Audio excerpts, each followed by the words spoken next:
नमस्कार दोस्तों, स्वागत है आप सभी का मेरे चैनल स्टॉक टॉक पे। आज के वीडियो में हम होटल लीला के आईपीओ के बारे में कंप्लीट एनालिसिस करेंगे। लेकिन अगर आप मेरे चैनल पे पहली बार आए हैं तो चैनल को सब्सक्राइब कर लीजिए और अगर वीडियो पसंद आए तो वीडियो को लाइक और शेयर कर दीजिए ताकि हम ऐसे ही वीडियोस आप तक पहुंचा सकें। लीला होटल्स का आईपीओ 3500 करोड़ का बुक बिल्डिंग है। यह इशू 5.75 करोड़ शेयरों का फ्रेश इशू का कॉम्बिनेशन है जो कुल 2500 करोड़ है और 2.3 करोड़ शेयरों का ऑफर फॉर सेल है जिसका कुल 1000 करोड़ है। लीला होटल्स आईपीओ की बिडिंग 26 मई 2025 को सब्सक्रिप्शन के लिए खोली गई है और 28 मई 2025 को बंद हो जाएंगी। लीला होटल्स आईपीओ के लिए अलॉटमेंट गुरुवार 29 मई 2025 को फाइनलाइज किया जाएगा। लीला होटल्स का आईपीओ बीएसई और एनएसई पर लिस्ट होगा और टेंटेटिव डेट ऑफ लिस्टिंग 2 जून 2025 तय किया गया। लीला होटल्स के आईपीओ का प्राइस बैंड 413 से 435 रुपए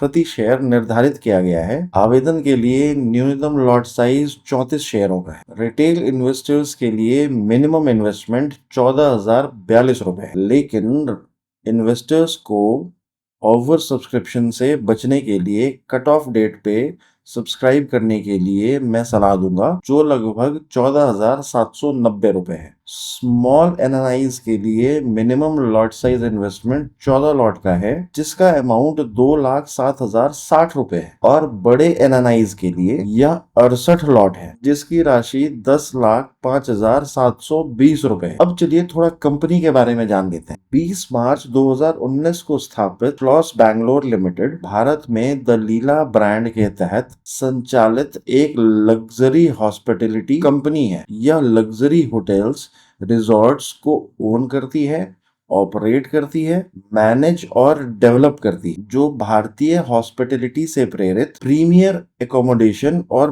पर्सनलाइज्ड सर्विसेज देती है। 31 मई 2024 तक फ्लॉस बैंगलोर लिमिटेड भारत की सबसे बड़ी लग्जरी हॉस्पिटैलिटी कंपनियों में से एक है जिसके पास 12 ऑपरेशनल होटल्स का एक पोर्टफोलियो है जिसमें 3382 की शामिल है। पोर्टफोलियो में the Leela palace, the Leela hotel और द लीला रिजॉर्ट शामिल है। कंपनी थर्ड पार्टी ओनर्स के साथ डायरेक्ट ओनरशिप और होटल मैनेजमेंट एग्रीमेंट्स के माध्यम से काम करती है। ओन्ड पोर्टफोलियो में 5 लैंडमार्क होटल शामिल हैं जिनमें प्रमुख व्यवसाय और अवकाश स्थलों पे 1216 की शामिल है और ये 5 प्रमुख जगह हैं बैंगलोर, चेन्नई, न्यू दिल्ली, जयपुर और उदयपुर। आधुनिक महलों के रूप में प्रसिद्ध ये होटल पारंपरिक भारतीय आर्किटेक्चर को कंटेम्पररी लग्जरी के साथ मिलाते हैं। 31 मई 2024 तक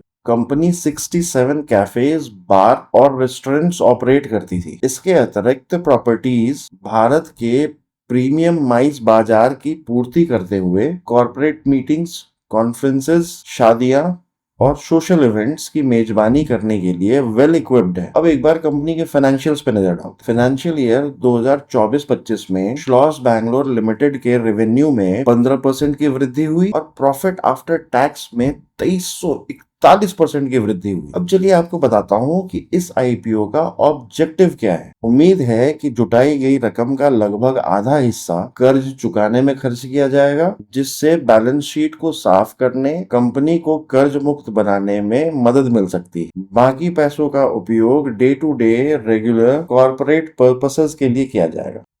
चलिए एक बार वैल्यूएशन पे नजर डाल देते हैं। अगर सीधे शब्दों में कहें तो इन्वेस्टर्स लीला के मुनाफे के हर एक रुपए के लिए अन्य होटल स्टॉक के मुकाबले बहुत ज्यादा भुगतान कर रहे हैं। इससे यह स्टॉक अपनी आय के आधार पे महंगा लगता है, लेकिन जब आप इसके नेट एसेट की तुलना में कीमत देखते हैं तो यह वास्तव में इंडस्ट्री एवरेज से सस्ता है। तो यकीनन लीला के पास आगे बढ़ने की गुंजाइश है। ब्रांड पोजीशनिंग और विस्तार योजना सभी इसके पक्ष में काम कर रहे हैं, लेकिन कुछ इश्यूज भी हैं जिन्हें दूर करना हो। और चाहे आप इसे दांव लगाने लायक लग्जरी के रूप में देखें या ना देखें, बस अपने ऑप्टिमिज्म के साथ थोड़ी सावधानी रखना याद रखें। इस वीडियो में बस इतना ही। ऐसी ही जानकारी के लिए इस चैनल को सब्सक्राइब करें और वीडियो को लाइक एंड शेयर करें ताकि आपके अपनों तक सही जानकारी पहुंच सके। जय हिंद।